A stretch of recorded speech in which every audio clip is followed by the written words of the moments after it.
ನ್ಯಾಯಾಧೀಶರ ಮುಂದೆ ಕಣ್ಣೀರಿಟ್ಟು ಬೇಡಿಕೊಂಡಿದ್ದಾರೆ ಮೂವರು ಆರೋಪಿಗಳು. ದಯಮಾಡಿ ಶಿಫ್ಟ್ ಮಾಡಬೇಡಿ ಅಂತ ಪರಿಪರಿಯಾಗಿ ಬೇಡ್ಕೊಂಡಿದ್ದಾರೆ. ಎಲ್ಲ ಚೆನ್ನಾಗಿತ್ತು ಅನ್ಸುತ್ತೆ ಇಲ್ಲಿ ವ್ಯವಸ್ಥೆ, ಮತ್ತೆ ಹೋಗ್ಬಿಟ್ಟು ಅಲ್ಲೇನೋ ವ್ಯವಸ್ಥೆ ಮಾಡಬೇಕಾಗತ್ತೆ ಅಲ್ಲ. ಹಾಗಾಗಿ ಪ್ರದೋಷ್, ನಾಗರಾಜ್ ಮತ್ತು ಲಕ್ಷ್ಮಣ್ ಕಣ್ಣೀರನ್ನ ಇಟ್ಟು ಕೇಳಿಕೊಂಡಿದ್ದಾರೆ. ನಮ್ಮನ್ನ ದಯವಿಟ್ಟು ಇಲ್ಲಿಂದ ಶಿಫ್ಟ್ ಮಾಡಕ್ ಹೋಗಬೇಡಿ, ನಮ್ಗಿಲ್ಲೇ ಇರಕ್ಕೆ ಅವಕಾಶ ಮಾಡಿಕೊಡಿ, ಇದೇ ಜೈಲಿನಲ್ಲೇ ಇರಕ್ಕೆ ಅಂತ. ಸೊ ಆದರೆ ಯಾವುದಕ್ಕೂ ಕೂಡ ಅವಕಾಶವನ್ನ ಮಾಡಿಕೊಟ್ಟಿಲ್ಲ, ಅದನ್ನು ತಿರಸ್ಕರಿಸಿದೆ ನ್ಯಾಯಾಲಯ. ಸೊ ನ್ಯಾಯಾಧೀಶರ ಮುಂದೆ ಬೇಡಿಕೆಗಳನ್ನ ಮೂವರು ಆರೋಪಿಗಳು ಇಟ್ಟಿದ್ದಾರೆ. ದಯಮಾಡಿ ಶಿಫ್ಟ್ ಮಾಡಬೇಡಿ ಅಂತ ಪರಿಪರಿಯಾಗಿ ಕೇಳಿಕೊಂಡಿದ್ದಾರೆ. ಸೊ ಒಂದು ಕಡೆಗೆ ದರ್ಶನ್ ದೌಲತ್ತು ತೋರಿಸಿರೋ ಪರಿಣಾಮವಾಗಿ ಅವರ ಸಹಚರರೆಲ್ಲ ಈಗ ಸಂಕಷ್ಟ ಪಡೋ ರೀತಿಯಲ್ಲಿ ಆಗೋಗಿದೆ. ಕಾರಣ ದೌಲತ್ತಿನ ಮೇಲ್ಗಡೆನೆ ಆ ಚೇರನ್ನು ಹಾಕೊಂಡು ಅಲ್ಲಿ ಕೂತ್ಕೊಂಡು ಸಿಗರೇಟ್ ಸೇದ್ಕೊಂಡು ಆರಾಮಾಗಿದ್ದು ಈಗ ಮುಳುವಾಗಿದೆ. ಸೊ ನಾಗರಾಜ್ ಆರೋಪಿ 11, ದರ್ಶನ್ನ ಅತ್ಯಾಪ್ತ, ಪರಿಪರಿಯಾಗಿ ನ್ಯಾಯಾಧೀಶರ ಮುಂದೆ ಕೇಳಿಕೊಂಡಿರೋದು. ಲಕ್ಷ್ಮಣ್ ಆರೋಪಿ 12, ದರ್ಶನ್ನ ಅತ್ಯಾಪ್ತ, ಪರಿಪರಿಯಾಗಿ ನ್ಯಾಯಾಧೀಶರ ಬಳಿ ಕೇಳಿಕೊಂಡಿದ್ದು, ನಮ್ಮನ್ನು ಇಲ್ಲೇ ಇಡಕ್ಕೆ ಬಿಡಿ, ಬೇರೆ ಕಡೆಗೆ ಶಿಫ್ಟ್ ಮಾಡಬೇಡಿ ಅಂತ ಹೇಳಿ. ಸೊ ಆರೋಪಿ 11, ಆರೋಪಿ 12 ಇವರೆಲ್ಲರೂ ಕೂಡ ಪರಿಪರಿಯಾಗಿ ಕೇಳಿಕೊಂಡಿದ್ದಾರೆ. ಒಬ್ಬರು ನನ್ನ ತಂದೆಗೆ ಕ್ಯಾನ್ಸರ್ ಇದೆ, ಅವ್ರನ್ನ ಭೇಟಿ ಮಾಡೋದು ಕಷ್ಟ ಆಗ್ಬಿಡುತ್ತೆ, ಹಾಗಾಗಿ ದಯವಿಟ್ಟು ಕಳಿಸ್ಕೊಡ್ಬೇಡಿ ಅಂತ ಹೇಳಿ. ಇನ್ನೊಂದು ಪ್ರದೋಷ್, 14ನೇ ಆರೋಪಿ ಆದಂಥ ದರ್ಶನ್ನ ಅತ್ಯಾಪ್ತ ಪ್ರದೋಷ್ ಕೂಡ ಕೇಳಿಕೊಂಡಿದ್ದು, ನನ್ನ ತಂದೆಗೆ ಕ್ಯಾನ್ಸರ್ ಇದೆ, ಭೇಟಿ ಆಗೋಕ್ಕೆ ಕಷ್ಟ ಆಗುತ್ತೆ ಅಂತ ಹೇಳಿ ನ್ಯಾಯಾಧೀಶರ ಮುಂದೆ ಹಲವು ಬಾರಿ ಕಣ್ಣೀರನ್ನು ಹಾಕಿ ಕೇಳಿಕೊಂಡಿದ್ದಾರೆ.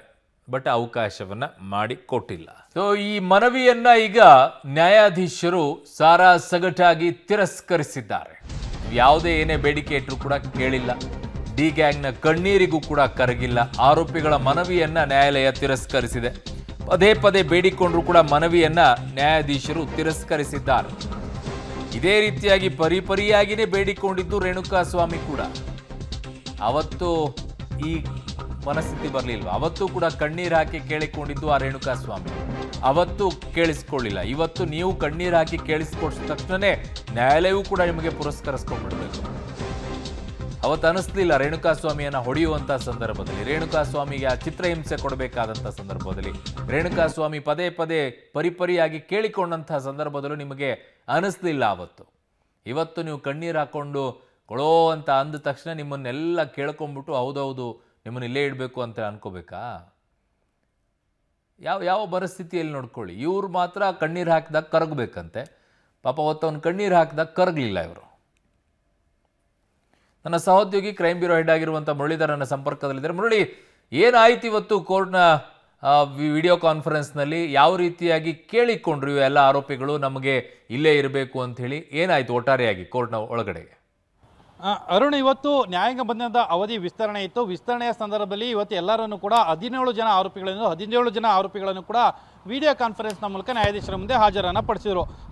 ಪಡಿಸಿದ ಬಳಿಕ ಅವರನ್ನು ಸೆಪ್ಟೆಂಬರ್ 9ನೇ ತಾರೀಕಿನ ತನಕ ಕೂಡ ನ್ಯಾಯಾಂಗ ಬಂಧನ ವಿಸ್ತರಣೆಯನ್ನು ಮಾಡಿ ಒಂದು ಆದೇಶವನ್ನು ಮಾಡ್ತಾರೆ. ಜೊತೆಗೆ ಯಾವ ವಿಚಾರಕ್ಕಾಗಿ ಅವರನ್ನು ವಿಸ್ತರಣೆಯನ್ನು ಮಾಡಬೇಕು ಅನ್ನೋದ್ರ ಬಗ್ಗೆ ಕೂಡ ಕೋರ್ಟ್ಗೆ SPP ಪರ ವಕೀಲರು ಒಂದು ಮಾಹಿತಿಯನ್ನು ಕೊಟ್ಟ ಬಳಿಕ ಅದು ಸೆಪ್ಟೆಂಬರ್ 9ನೇ ತಾರೀಕು ತನಕ ವಿಸ್ತರಣೆ ಆಯಿತು. ವಿಸ್ತರಣೆ ಮುಗಿದ ಬಳಿಕ ಅಲ್ಲಿದ್ದಂಥ 3 ಜನ ಆರೋಪಿಗಳು, ಅದರಲ್ಲಿ ಪ್ರದೋಷ್ ಇರ್ಬೋದು, ನಾಗರಾಜ್ ಇರ್ಬೋದು, ಲಕ್ಷ್ಮಣ್ ಇರ್ಬೋದು, ಈ 3 ಜನ ಆರೋಪಿಗಳು ಕೂಡ ನ್ಯಾಯಾಧೀಶರ ಮುಂದೆ ಒಂದು ಮನವಿಯನ್ನು ಮಾಡ್ಕೊಳ್ತಾರೆ. ಅದರಲ್ಲಿ ಅತಿ ಹೆಚ್ಚಾಗಿ ಮನವಿಯನ್ನು ಮಾಡ್ಕೊಳ್ಳುವಂಥದ್ದು ಪ್ರದೋಷ್.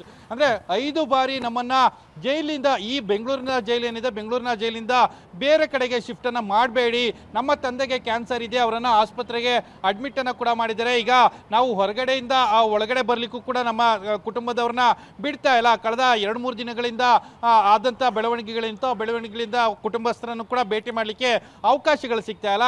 ಮತ್ತೆ ನಾನು ಇಲ್ಲಿಂದ ಬೆಳಗಾವಿ ಜಿಲ್ಲೆಯ ಹಿಂಡಲಗ ಜೈಲಿಗೆ ಏನಾದರೂ ಶಿಫ್ಟ್ ಆದರೆ ಅಲ್ಲಿ ನನಗೆ ತುಂಬ ತೊಂದರೆ ಆಗ್ತದೆ ಮತ್ತು ನನ್ನ ಕುಟುಂಬಸ್ಥರು ಅಲ್ಲಿಗೆ ಬರಲಿಕ್ಕೂ ಕೂಡ ಸಾಕಷ್ಟು ಕಷ್ಟ ಆಗುತ್ತೆ ಅನ್ನೋದ್ರ ಬಗ್ಗೆ ಪರಿಪರಿಯಾಗಿ ಬೇಡಿಕೊಂಡ್ರು. ಅರುಣ್, ಇನ್ನೊಂದು ಪ್ರಮುಖವಾಗಿ ಅವರು ನ್ಯಾಯಾಧೀಶರ ಮುಂದೆ ಕೇಳ್ಕೊಳ್ಳೋ ಸಂದರ್ಭದಲ್ಲಿ ಒಂದು ಮಾಹಿತಿಯನ್ನು ಕೂಡ ಅವರು ಹೇಳ್ತಾ ಹೋಗ್ತಾರೆ. ನಾನು ಏನನ್ನೂ ತಪ್ಪು ಮಾಡಿಲ್ಲ, ನಾನು ಈ ಪ್ರಕರಣದಲ್ಲಿ ಪಾತ್ರವನ್ನು ವಹಿಸಿಲ್ಲ ಅನ್ನೋದ್ರ ಬಗ್ಗೆನೂ ಕೂಡ ನ್ಯಾಯಾಧೀಶರ ಮುಂದೆ ಹೇಳ್ಕೊಳ್ಳೋ ಒಂದು ಪ್ರಯತ್ನವನ್ನು ಮಾಡ್ತಾರೆ. ಆದರೆ ಯಾವುದೇ ರೀತಿಯ ಮನವಿಯನ್ನು ನ್ಯಾಯಾಧೀಶರು ಪುರಸ್ಕಾರವನ್ನು ಮಾಡೋದಿಲ್ಲ. ಯಾಕೆಂದರೆ ನಿನ್ನೆ ಅಷ್ಟೇ ಪ್ರಿಸನ್ನ ಅಧಿಕಾರಿಗಳು ಒಂದು ಮನವಿಯನ್ನು ಮಾಡಿದರು. ನಿನ್ನೆ ಆದೇಶ ಇದೇ ನ್ಯಾಯಾಲಯದಲ್ಲಿ ಆಗಿರುವಂಥದ್ದು.